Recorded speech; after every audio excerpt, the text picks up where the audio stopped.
Δεύτερο βήμα για το jailbreak είναι, αφού κατεβάζουμε το Red Snow, θα βρούμε αυτό το πράγμα μέσα στο φάκελο. Για το Windows XP, Windows 7, πατάμε δεξί κλικ, ιδιότητες, συμβατότητα. Κάνουμε check στην εκτέλεση προγράμματος της λειτουργίας σηματότητας για και επιλέγουμε Windows XP Service Pack 2.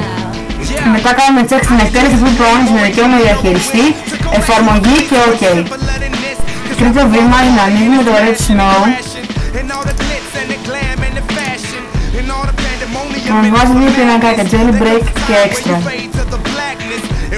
Πατάμε jailbreak αφού έχουμε συνδέσει το iPod στο υπολογιστή. Αφού έχουμε συνδέσει το iPod στο PC, πατάμε jailbreak. Ωραία, και τώρα πατάμε για 10 δευτερόλεπτα το κεντρικό κουμπάκι και το power off για 10 δευτερόλεπτα.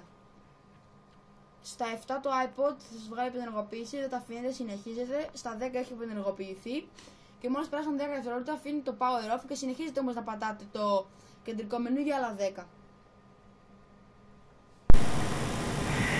Και ξεκινάει μια μπλε μπάρα να φορτώνει αυτόματα εδώ πέρα. Το iPod θα ανοίξει κανονικά μόλις ολοκληρωθεί το jailbreak.